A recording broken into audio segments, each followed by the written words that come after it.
thought it'd be great if everybody could turn around, greet their neighbor, meet somebody that you haven't met here tonight during the hour that preceded this. Because as much as this is about these guys,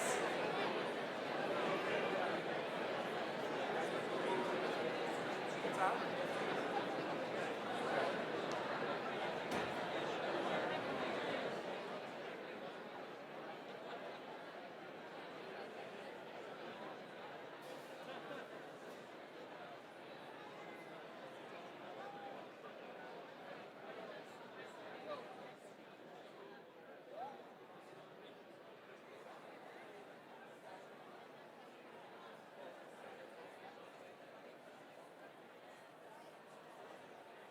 All right, let's settle down. Yeah, good job. As I was saying, how are you? Nice to meet you. Yeah, all right, good. I really enjoyed the microbiome. Oh, good, thank you. As I was saying, tonight is about connecting with RJ and with Alex and with Rivian, but it's also, and mostly about all of you, creating this community that exudes the ethos of what RJ and his team is here to build. So thank you for that. And let's just open it up. RJ, how did this happen? How did you create this company? Walk me through the backstory here. Yeah, I mean, as you said, it was amazing, when you asked the question, who here has pre-ordered a vehicle, and seeing all those hands. And it's deeply humbling and really moving to see so many people get so excited about what we and the team have put together. And what you see here today isn't the result of 10 people. This is the result of hundreds of people working many, many hours, making thousands and thousands of decisions, having thousands and thousands of arguments around features, debating things, rethinking things, making U-turns. It's the process of development. And for me, the process of building the company and getting to that point where what you see today, the result of all those decisions, the result of all those debates, was also the result of really pulling the right types of people together. And so we've got an incredible team. It's a passionate team. I'm really lucky to be working with a group of people that's as excited about the product and about what we're doing as I am. And it just self-propels. That type of energy helps us get through the really hard parts of the climb, the quote-unquote boulder problems. But it really is, and it's a result of the work of many, many people. Alex. Who here doesn't know who Alex Honnold is? Anybody brave enough to raise their hand? Who here saw Free Solo? Excellent. Yeah. Alex, for the few people that may not know who you are, maybe walk us through a little bit of who you are, what you do. I suppose most of you guys know from seeing the film, but I'm a professional rock climber, and I've been climbing I've pretty much devoted all my time to climbing for the last 25 years almost, and really that's about it. I suppose I'm most well known for is the mic good? Do we like this? Echoing a little. Like, it doesn't. Yeah, okay. They're saying louder. Other people are saying quieter. We'll see, but they're in charge, so. So I suppose I'm most well known for free soloing, for climbing without a rope. But I've been doing all kinds of climbing for my whole life. I climb with partners. I climb on expeditions. I travel quite a bit. And as we'll talk about later, I also started the Honnold Foundation 5 or 6 years ago, supporting solar projects around the world. And that was originally tied in with some of the expeditions that I've been on, and now has broadened to take on much more complicated projects and to try more meaningful work. But basically, if you watch the film, it's a great documentary, but it's a 90-minute distillation of 2 years of effort toward one climbing project. It doesn't perfectly encapsulate, 25 years of climbing and the other interests that I have, and what I'm trying to do with the foundation and things like that. It's just so focused on El Cap. But anyway. So RJ, the more I learn about Rivian, the more I realize that there's a lot more going on here than just creating an awesome car. So explain the motivation behind this and really the goal that you're aiming for, the values that you're trying to instill in not just your corporate culture, but to the world at large. Yeah, sure. It's a great question. To start something like this and to think about building a company that I think one of the most important things about building a company like this is that it ultimately is something customers, the community, the world needs. And the challenge with that question is building something that the world needs is thinking about it through different time horizons. So thinking about what the world needs in 2020 and then designing the technology, designing the platform, designing the technology and product roadmap to also fit into a world of 2035 and 2040. So a lot of what we've put together is part of a broader set of activities to drive not only electrification, but to move us meaningfully towards a more sustainable future. So what we're going to talk about today with Alex is some of the steps in that process where we can leverage our battery systems to support grid applications, to support energy storage applications. But very importantly, our platform, our technology can fit and work in products well beyond our own. So some of that's now come out into the public domain with some of the partnerships we've announced in the last few months. Of course, with the Ford relationship we announced, I guess, 2-3 months ago. But really for us, what drives us is how can we have impact in helping the world transition to more sustainable ways of living and do it in a way that is really desirable, that pulls people in, that makes people want to be part of that movement. I'm sure many times along the path, somebody has said to you, the idea of building an independent car company is insane. This is an impossible task that you've taken on. And I'm sure, Alex, many times throughout your life, somebody said to you, you're going to climb El Cap without ropes? Like, that's impossible, right? That's why you don't talk to people about it. Right.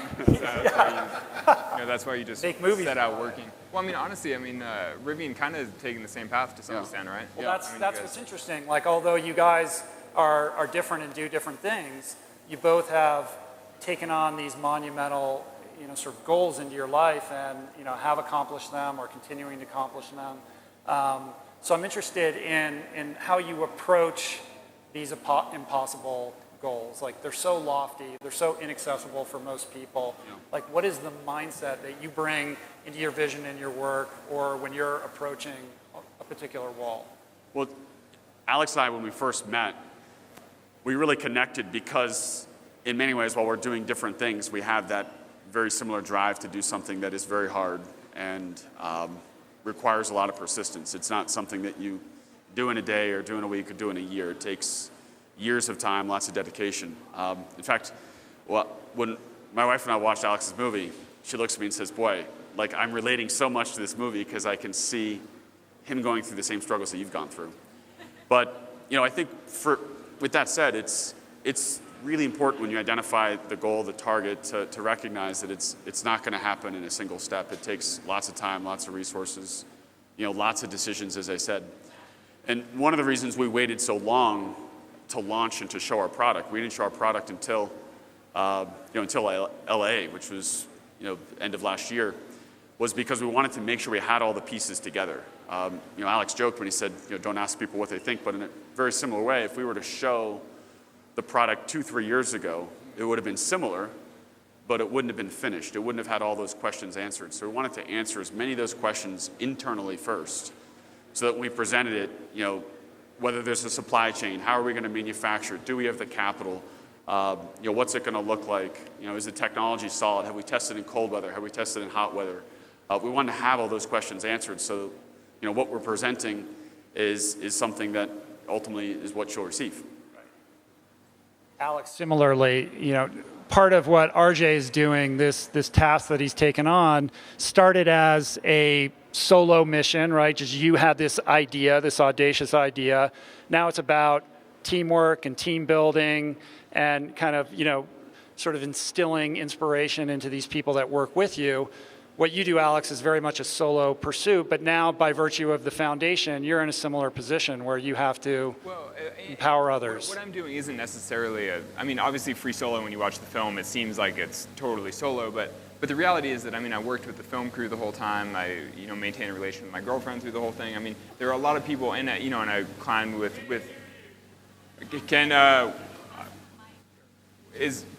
Can you hear when you use the mic? Or because I think they're adjusting the volume. Is the mic better? Okay. That guy gets a gold medal. Yeah. Cool. So, yeah, I guess we'll just pass the mic. Or maybe they'll bring more.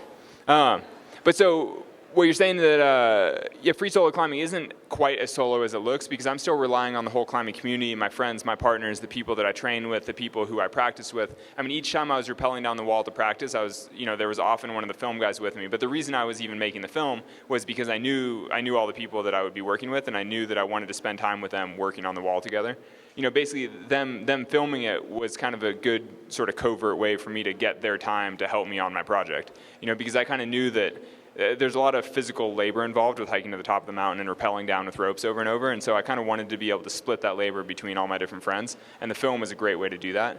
And so, even though it's free soloing and it seems like a singular pursuit, I mean, it's always built upon a whole community, and I think my foundation really stems from that as well. I mean, because you go on expeditions to different parts of the world, and you see other communities living in different ways, and you realize that, or at least I realized that to the best of my abilities, I should try to do something positive. I felt a certain obligation to do something useful for the world. But This is a very interesting alliance between the two of you guys and your respective missions. So how did this come together? How did you guys first meet up? That's a good question. I guess it was through some of our team had connected with some of Alex's team, and then, like anything else, Alex and I met, and we got on really well, and we said, let's work together. Let's find a way to do some things together. And of course, as Alex said, he's really passionate about really leaving a positive impact on the world, and his foundation's spending a lot of time thinking about how do we do that vis-a-vis solar and providing electric supply to people that don't have it. That fits beautifully with some of the things we're working on as well. yeah, and I would just add that the Rivian vehicles are exactly what I've been wanting to use for years. I mean, I've been wanting to electrify my transportation for probably 5 or 6 years. I was sort of fantasizing about electric vans and imagining, but it just wasn't quite there. And then maybe a biodiesel van, but that's not really that sweet either. And basically I've sort of looked into it and investigated. But for somebody who's lived out of a car full time for I guess almost 15 years, I want a car that works like this. And now I actually own a home, and so now I'm mostly commuting to certain climbing areas around my house. And I basically needed, of course I have solar on the house, and I want to be driving on electricity. And I was like, this is exactly what I need to go out. Basically, because all the climbing areas around Las Vegas where I live, they all kind of end with kind of gnarly four-wheel drive dirt roads. So you do a lot of highway commuting, and then at the very end, there's kind of extreme driving to get to the actual cliff. And so, most other electric vehicle options don't really cut it to get to the actual wall. And so when I learned about the Rivian trucks, I was like, this is going to be incredible. I'm going to go so fast. So, so obviously there's the alignment in values and what we hope to do in the world. But I mean, also at a certain point, you just want to drive the truck really fast. Put another way, I guess I just sold him a car. It's as simple as that.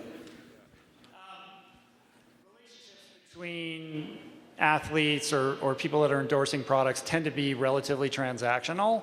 But in this case, this is like a true alliance. Like, this is a very immersive relationship, and all of you guys are going to learn more about that over the course of the next hour. But talk a little bit about the relationship beyond just awesome car that fits your lifestyle, and how you guys can kind of work together for this shared vision, the shared values that you guys have. Well, I guess just to kick off, what we're going to talk about today is applying our batteries from our vehicles, our test vehicles, into what we call a second life application. And a big part of designing the company and designing the vehicles is thinking about the full life cycle. So thinking about not just the impact of the vehicle, but then what's the impact of making the vehicle and what happens to the vehicle at its end of life. And at the end of vehicle life, the batteries still have 75, 80% of their usable capacity for storage. So it's an amazing opportunity to harvest those. And we have several hundred vehicles that we're building over the next year and a half that we won't be able to sell. Development vehicles, prototype vehicles, validation vehicles, all of which will ultimately, unfortunately, need to be scrapped. But we're harvesting those batteries from those vehicles into the first real-life prove-out of a second life application, where they'll go in and actually act as a storage device within communities that really need them.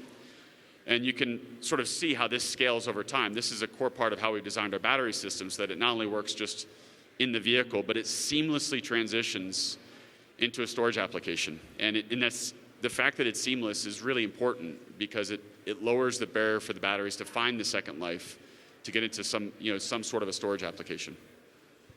I just want to ask, so is that actually built into the design of the vehicles, that second life application, that's fully from the beginning you designed it that way? Yeah, so the vehicles are designed so essentially the battery comes out of the vehicle, we flip a digital switch, and the batteries can then go from storing electrons that are propelling a vehicle to storing electrons that could be powering a house or a business. And the pack itself is designed to stack very easily into an enclosure, into essentially a shipping container. And then in smaller applications, you can actually take the top off the pack, and inside the pack, what we call our modules, these are sized to perfectly fit into a rack. So you can dissect modules as well and use them for more discretized or smaller energy storage applications. So it's absolutely a core part of the design. What is the current procedure now with respect to batteries? Like when an EV car goes to the graveyard, what happens to that battery typically? So today we're still really early days. So most batteries haven't been designed, as Alex asked, they haven't been designed to easily transition into a storage application. So unfortunately, that means a lot of the batteries aren't used. So they essentially get recycled back to raw materials. It's a waste of a lot of value. So the way we design the cooling systems, the battery management systems, the physical mounting systems, the power offtake supply, that's all been set up to very easily go into these storage applications. RJ, what is the genesis of your interest in sustainability? Like, where did this begin? Like, why is this important to you? Well, that's a deep question. It's in many ways it's the central motivation for the business. So I grew up as an absolute car enthusiast. Loved working on cars, restoring cars. And I started to develop this really deep tension in myself where the things that I really loved were simultaneously the things that were making the planet worse, whether it's geopolitical or air quality or climate change. And I mean, it really bothered me because this thing that I just spent a lot of time on and just adored was also this thing that made the world worse.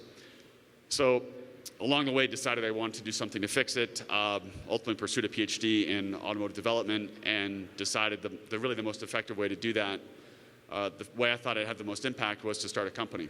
And in starting Rivian, the goal was to create products that are exciting and built with passion and deliver real performance, but at the same time are deeply sustainable.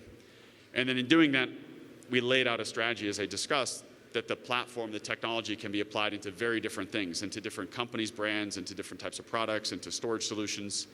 And the decisions we make as a company absolutely are made from the vantage point of how do we have the most impact. So, for example, sitting here with friends today, I can say this: the deal we did with Ford was part of that. How can we help provide a platform that will speed up their electrification efforts in a certain segment? And that was motivated by the desire to get more sustainable electric vehicles on the road more quickly. Alex, was there a specific inflection point for you where these things became important to you?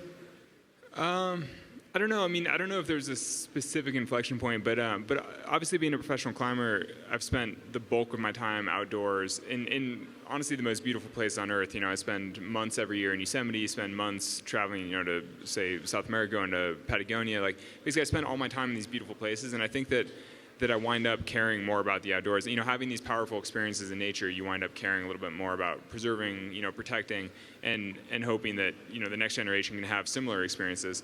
And then obviously the cultural side of it, sort of the more personal side of it, on some of these expeditions, say one specific trip to the northeastern corner of Chad. It's like the middle of nowhere, right on the edge of the Sahara Desert, basically. It's called the Anneti Desert.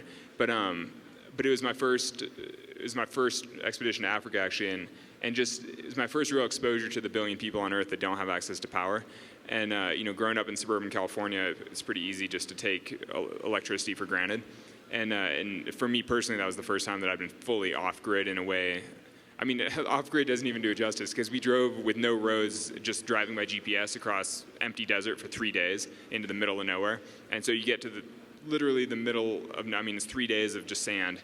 and then there are people living out there herding goats and sort of eking out an existence in the desert. And I was like, this is an incredibly different existence than I've had growing up in Sacramento. And so, slightly understated, but I was like, it's just, it's very eye-opening to me. And so, that combined with probably a half dozen other experiences, similar in nature on different trips, really contributed to starting the foundation. But, I don't know, but, so part of it is wanting to, caring about the natural place that I'm in. Part of it's caring about the people that you see. I mean, it's all sort of comes together, but, and then maybe at the very base of it all is just a general inherent sense of fairness or a certain, I don't know, a feeling that, having been given quite a bit in life or just having a relatively easy go of it, I have a certain obligation to try to do something useful. Because at the same time that I was starting to care more, I was reading a ton of environmental nonfiction, reading about climate change, reading about the history of oil and transportation and, all kinds of different things, reading a lot of nonfiction. But as I was learning more about it, I was also, having these encounters, and I was like, I just feel a certain obligation to do something.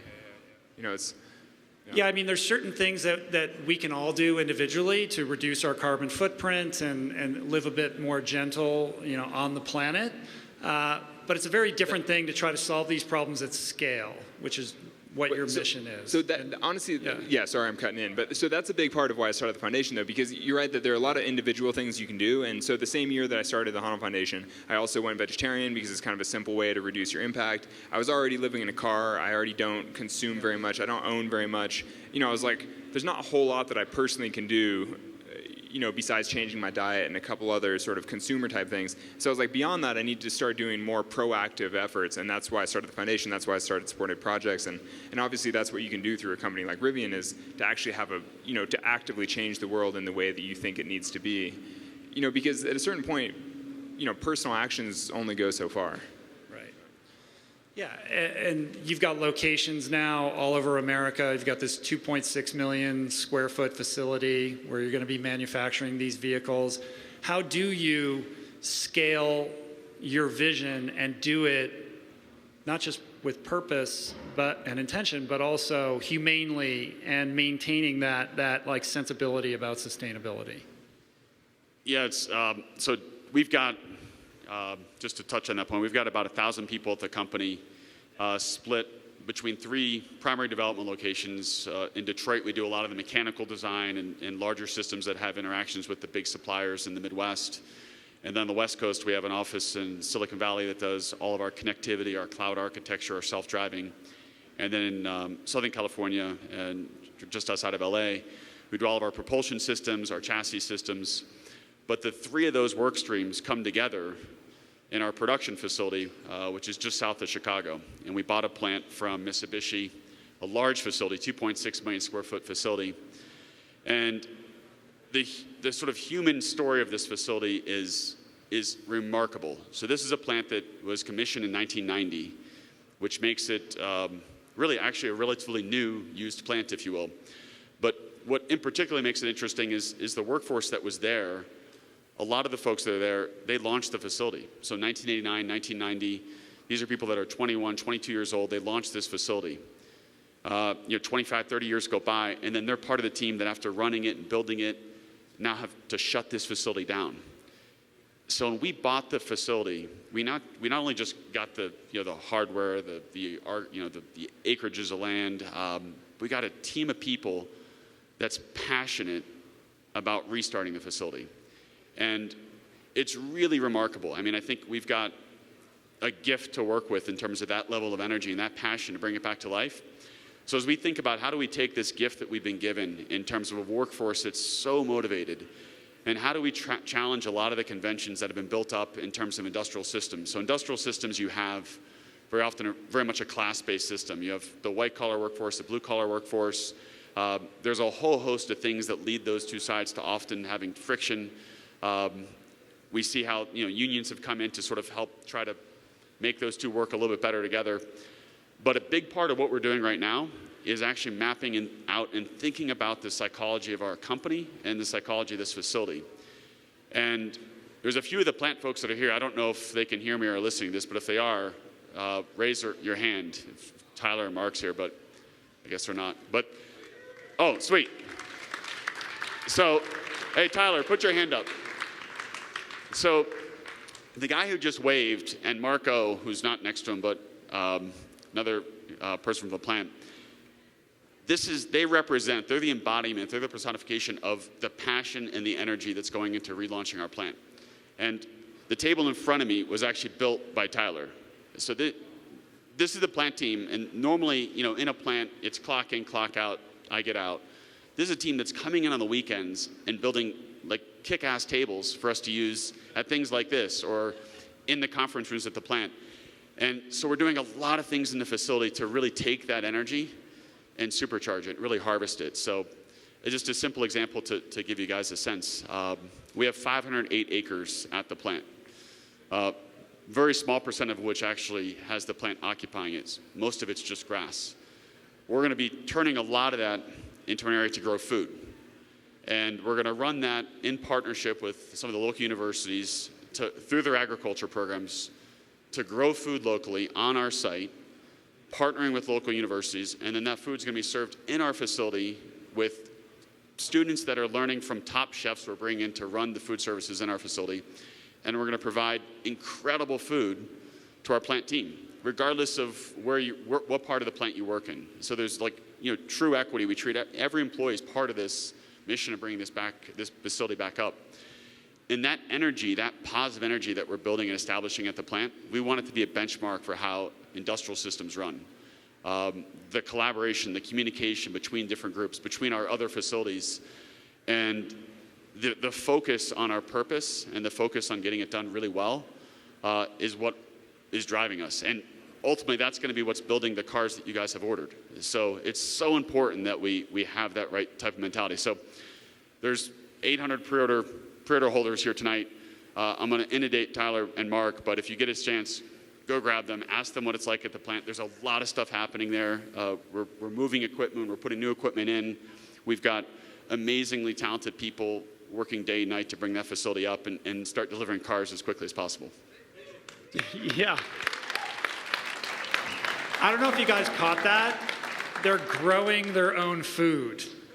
You guys heard that, right? So does that mean you guys are manufacturing tractors as well? At the plant, like plow your fields? Yeah. I think it's time. We're gonna watch a clip from a longer video project that these guys have been collaborating on. Alex, do you want to kind of contextualize what we're about to see here?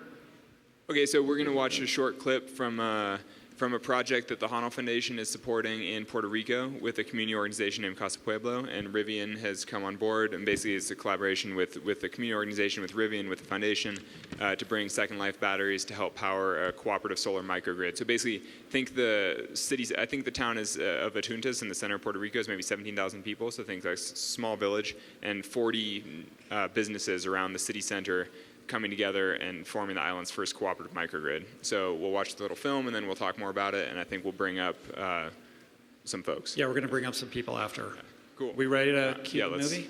Let's do it, huh?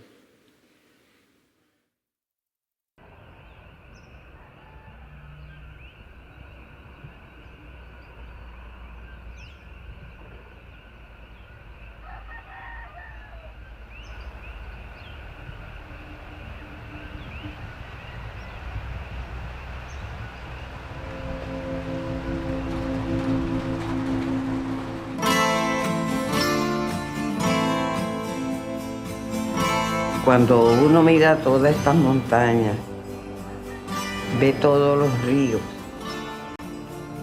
eso le da a uno esperanza y le da deseos de vivir para poder defenderla.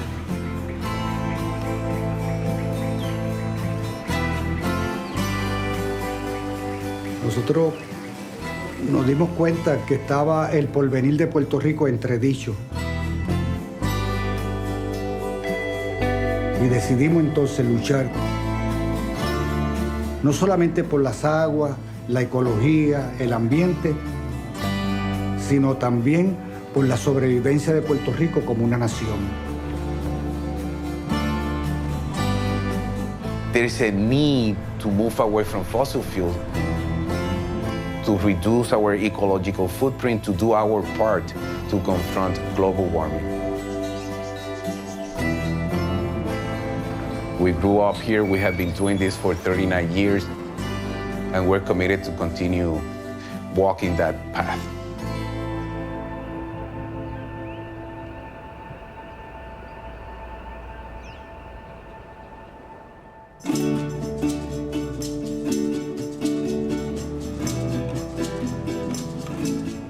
I think that this project in Casa Pueblo is maybe the most complex project that we've taken on through the Honnold Foundation. Though it doesn't feel that big in some ways, just because our local partners, Arturo and Casa Pueblo, are so dialed and already have so many of the parts together. What we're doing is a transformation, a transition from fossil fuels to clean energy sources that will be owned by the community. We're going to help the town to be energy self-sufficient. It's kind of magical to find a place where everybody in the town already knows that solar is a good idea. Like, you don't need to sell it to anybody. They're psyched. They know how it works. They know how powerful it can be when it comes to disaster resilience and climate resilience. And they also know how powerful it can be economically because it's so much cheaper.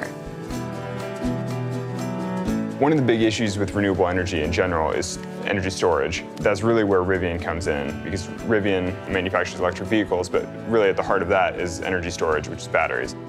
They're no longer great for a vehicle, but they can still provide backup for a community.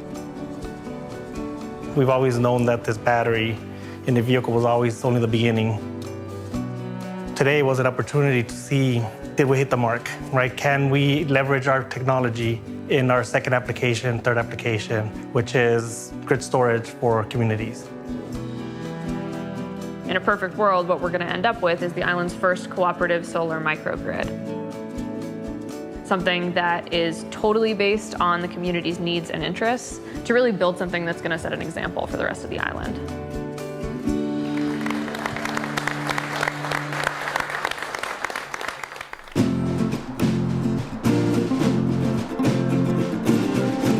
We're gonna take the streets of Adjuntas, not to oppose to the mining, not to oppose to a natural gas pipeline. This is La Marcha del Sí, the march of a yes.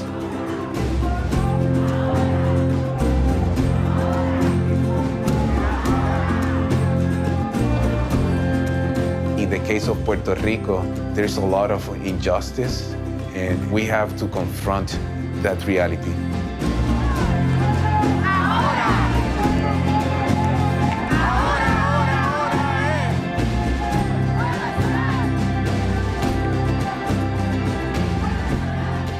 This is for the people to get together and tell us collectively that we want a different future, and we're going to build that different future.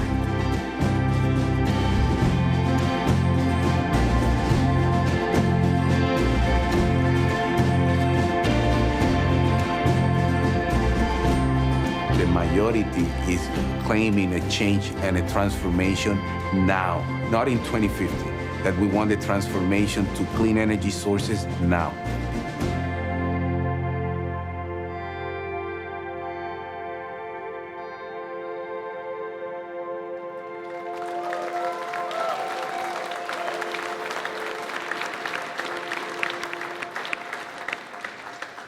So we're going to welcome a few of these folks to the stage. Arturo Massoldea, come on up here. He is the director of Casa Pueblo. We have Dory Trimble, the executive director of the Honnold Foundation. And then we have Ben Moon, who's the beautiful filmmaker behind this piece that you just watched. Beautiful. So Arturo, tell us a little bit more about Casa Pueblo. Like, we saw a little bit here, but explain to us what's going on here. Well, I want to thank you for the invitation and the opportunity to be here in Denver. I come from Adjuntas, a community in the center part of the island, and we have been organized for 39 years, initially to prevent open strip mining in the area, but protesting was not enough. We needed to engage into dealing with the reality of adjuntas and seek sustainable development. So that's where we ended up promoting new forest. We have been managing 2 state forests for 23 years. We have a school being built inside a forest. It runs on solar power. We have a radio station. Now we have a solar cinema for the well-being of the people of adjuntas. And after Hurricane Maria hit Puerto Rico, since we were running with solar power for 20 years, we were an energy oasis for the community. And we have been helping the community ever since, and joining and this experience with the Honnold Foundation, with Dory Trimble, Larry Parker that went to adjuntas, and Alex, and now with RJ, it had been a blast to promote an additional change. We aim to transform the energy landscape of adjuntas and Puerto Rico. Yeah, let's have a round of applause for that. Help us understand the impact of Maria on Puerto Rico and the immediate aftermath, and what the process has been towards rebuilding. So we are suffering the consequences of global warming. I have to tell you that the new hurricane season started in June 1st, and even 2 weeks before, Storm Andrea was recorded in the Caribbean. So we're going to be facing hurricanes, stronger hurricanes in the future. But with Hurricane Maria almost 2 years ago, all the island was devastated. The infrastructure, the energy and communication and water infrastructure collapsed. So the medical services to the people. And that's where changing and transforming the energy reality of the island is not an opportunity, but more of a necessity. We have to change the way we're addressing the energy the component. Right now, it's centralized energy generation with fossil fuels that we don't have, that we don't produce, that generates climate change, that is sensitive to hurricane wind force because of the transmission and distribution lines. And with solar power, with energy storage capacity, now we can produce the energy where it is needed. And after the hurricane, we have done, it's not only Casa Pueblo the only energy oasis. 2 years after, there's like 60 Casa Pueblos. 60 homes are now operating like Casa Pueblo with energy independence. 5 grocery stores, the barber shop, the hardware store, the restaurant, the pizza place, even the fire station, the elderly home, the emergency unit are running on solar power with independent setups. Now we're going to do a really capstone. What we're going to do is make Adjuntas Pueblo Solar. And to finish, if you think about what is going on in Puerto Rico 2 years after the hurricane, and you see what the government is doing, is basically rewiring. We have the same thing that before Hurricane Maria. Nothing have changed. We are in the same position, but not in adjuntas. Not in adjuntas, but because what we are doing is not only to help people, but to help people to change our reality, to be better prepared for the future, and to be more ecologically responsible with the planet. So, yeah. The biggest obstacles that you face, I'm gathering they're governmental, they're regulatory, or are they more education or funding oriented? Like, what are the big challenges that you're currently facing right now that you're grappling with? Well, let's say that in Puerto Rico, there's a politically complicated situation.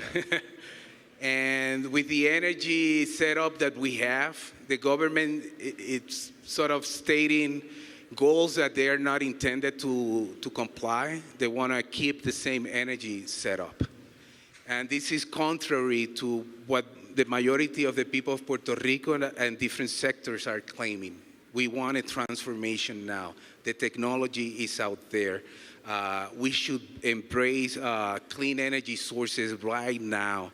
And we find in the local government the greatest opposition, because they are like probably in the US, that economical and political relationship keeps the government for actually promoting transformation. And that's why this bottom-up process, which is completely independent from government funding, is everything private, is a Honnold Foundation, is Casa Pueblo driving a process of transformation. And I don't want to talk about the difficulties. What I'm here to celebrate that we're doing the transformation and that we're going to prevail.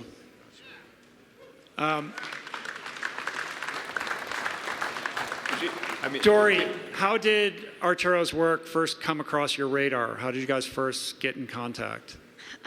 So it's actually a very boring story. I was reading about Puerto Rico after Hurricane Maria. I think that anybody who cares about the impacts of climate change on our world, or anybody who just cares about people, probably heard about what happened in Puerto Rico after Hurricane Maria.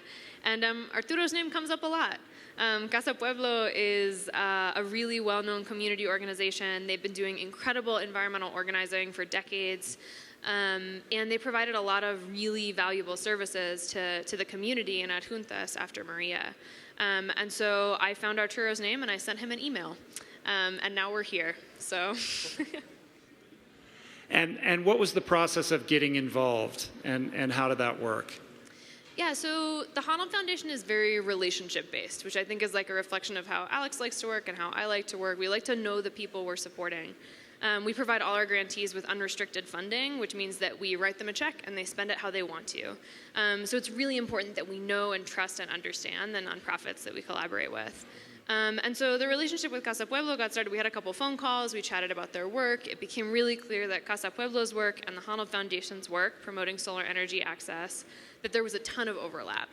And so we went to Adjuntas. I actually went there with Larry Parker of Rivian. We had a exciting adventure together. We'd never met, and we showed up in San Juan, and we were like, okay, I guess we're gonna go check this out together. And got to spend a really awesome couple of days with Arturo, getting to know the community in Adjuntas, developing a better sense of the challenges that they had faced after Maria and that they face in general, especially in terms of energy access. And we kind of took it from there. And RJ, how did this work within the Rivian plan? Like, where does what Arturo is doing intersect with what you're doing at Rivian?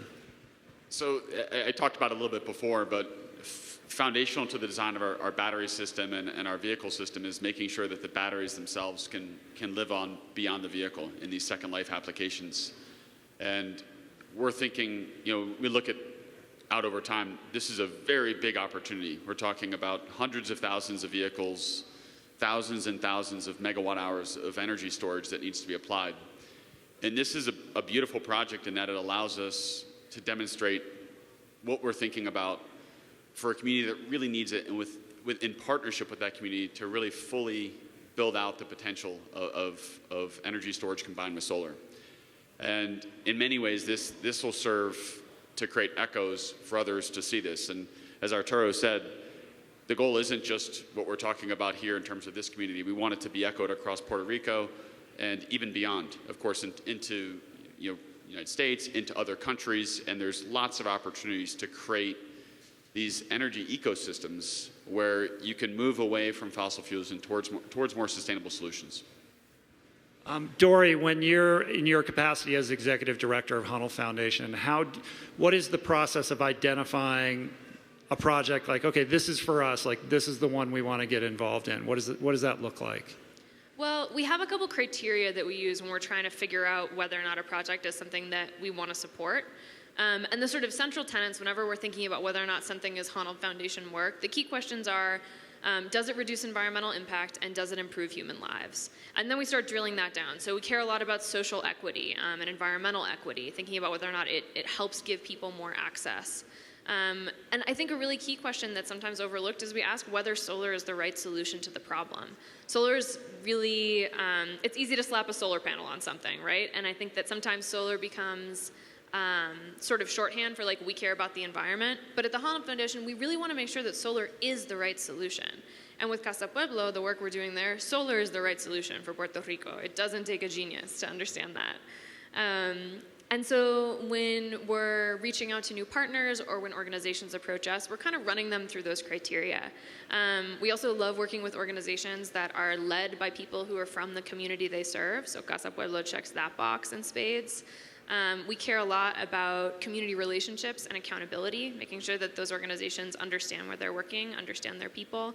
And we also care a lot about storytelling. I think that sort of the like secret sauce with the Honnold Foundation, we're not a huge organization. We support a lot of cool work, but like we're not the Gates Foundation. The cool thing that we can do is like shine this light on projects that wouldn't have visibility otherwise. We have this like storytelling magic with the help of people like Ben and people like Rivian kind of drawing more attention to this work. Like RJ was saying, like this isn't just about the microgrid and adjuntas, it's about setting a precedent for the island, and the story is a huge part of scaling that work up. Speaking of story, Ben, beautiful work. Let's hear it again for just the experience of watching that film.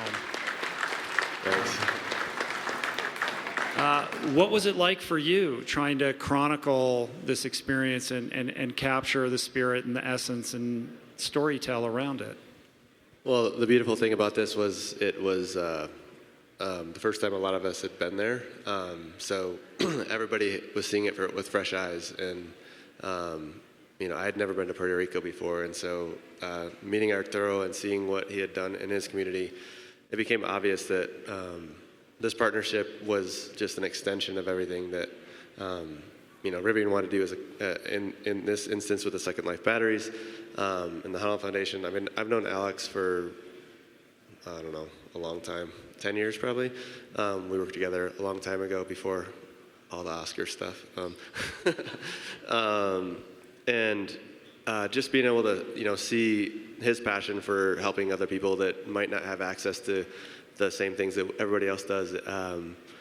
And then seeing RJ's passion, and even just today with what, you know, he told me at lunch over about the factory producing its own food and for the employees, like that's just a visionary thing that I think is, we need more people like that in this our world, especially today where everybody's us versus them. And so going to Puerto Rico, seeing the potential for what could be done with this project, it was easy to capture. We just basically were there for a few days and showed what we could, but it's part of a bigger story that is just, you know, this is just the tip of the iceberg, and I can't wait to dive deeper with everybody.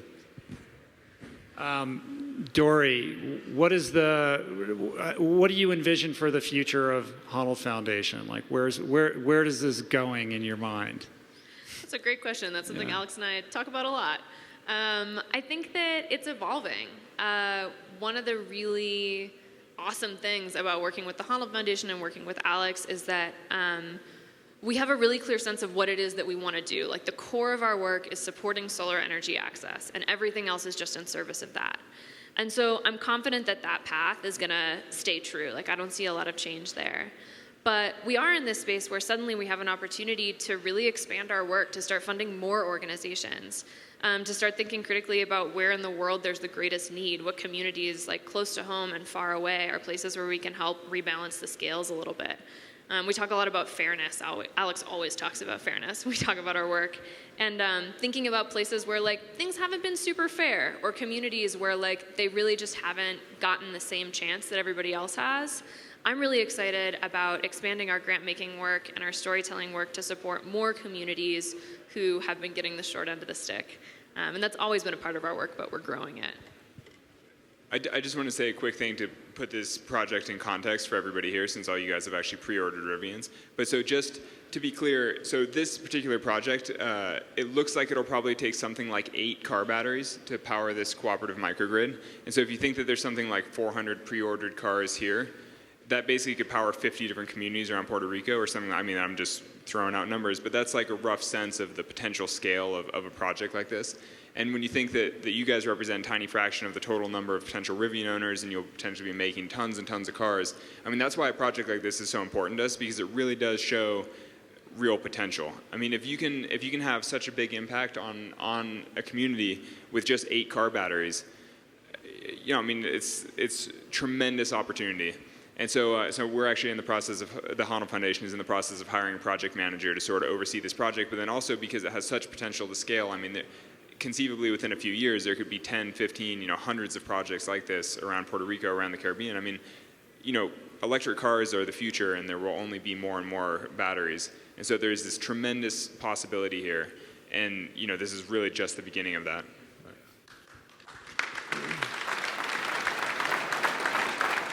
Yeah, as Alex said, this is a really key point. This is why these types of efforts are so important, because we see the ability to have enormous impact over time with the batteries from all of your vehicles at their end of lives. And along with all the other things we're working on in some of the applications of our skateboard, creating a real ecosystem for our batteries to exist beyond the vehicle is really important to us, because we see how powerful it can be. We have very big batteries in our cars, so one battery can do a lot in terms of its impact to a community. So paint me the picture. There's millions of these batteries available. In your mind, in your dream, how are these being repurposed most effectively to change the whole way that we think and apply energy? Well, it's, you know, Dory said something that was important. We want to first identify the best places to apply the batteries first. So what we're doing in Puerto Rico is exciting. It has beautiful community buy-in. It's a great way to demonstrate that. There's applications well beyond that. So data centers, other communities in other countries that you know, as we said, don't have fair access to power or fair access to energy. But there's some very large deployments, and we haven't announced yet, but we have a number of other relationships and partnerships that we're establishing to really put this idea, this ability to use energy storage from our vehicles through a megaphone to really help drive adoption of more sustainable ways to access energy. It's super inspiring. I think we're at a moment right now where there's organizations like the Honnold Foundation, organizations like Rivian, that really get us as consumers excited and rethinking how we think about giving and philanthropy and nonprofits, rather than sort of making it like an obligation. Is something that we can feel really good about and proud of and connected to, right? Through the work, through the storytelling, and, you know, hearing Arturo talk about, you know, the impact that it's having. I mean, I'm just stealing the mic for a minute, but if you're talking about personal impact and personal giving, things like that. So, I mean, something that Arturo actually said when you were talking about money and politics in Puerto Rico, and I'm sort of running off script here, but let's just go with it. But, you know, when you're talking about the unfortunate connection between money and politics and transition to clean energy and all that, I mean, I was thinking about that because domestically, one of the things I love about electric cars and why I have solar in my home is that, you know, I personally don't support wars in the Middle East, let's say, but I'm like, oh, I can charge my car at home. I can just completely opt out of the entire oil industry. I mean, obviously it's embedded in my groceries, you know, it's embedded in other aspects of my life, but to a certain point as a consumer, I can just opt out of certain things that I don't support. You know, my local utility is pretty regressive. I don't really support it. Thankfully, I produce my own energy. You know, I mean, that's kind of the beauty of electric cars and transition to renewables, is that it allows individuals to opt out of a lot of things that they personally probably would not support. I mean, you know, say foreign wars and other things. So you're like, you know, I personally don't support mountaintop removal mining. I'm like, well, thankfully I don't buy power from my utility anymore. So, you know, that's a small step in the right direction. Anyway, that end rant, but you know, since you guys have all pre-ordered Rivians, I'm like, oh, you put solar in the house, you run the truck. It's like, at least you can opt out a lot of the things that I'm hoping that you don't personally support. But, you know, we'll see.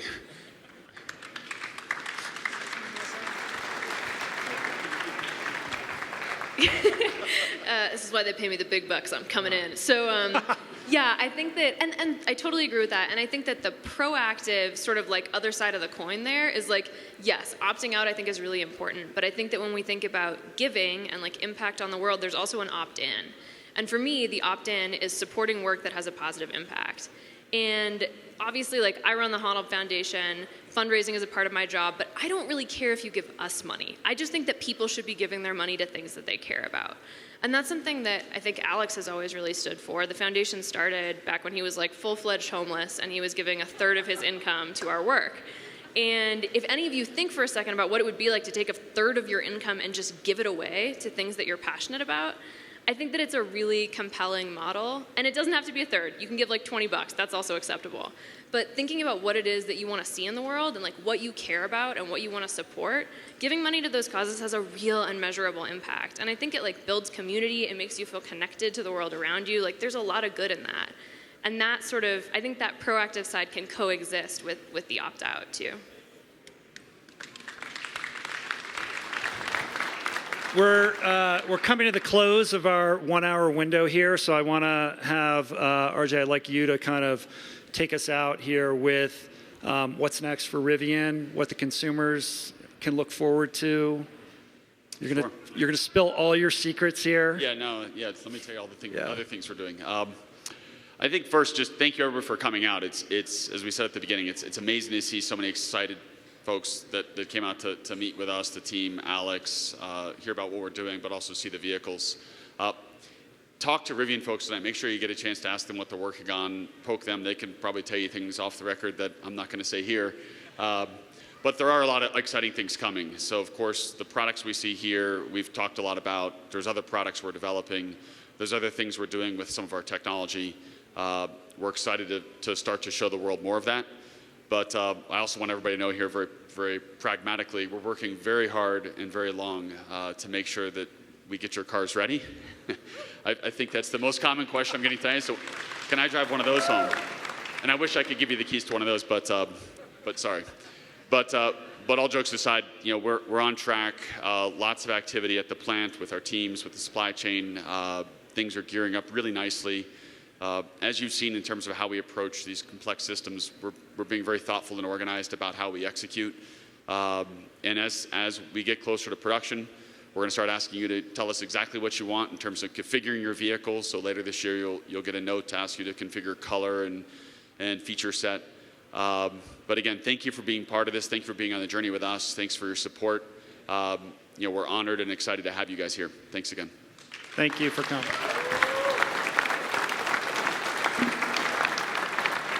Thank you to everybody who's been watching on the live stream, and I think we're just gonna mingle and hang out for a little while here, right? Yeah. All right. Thank you.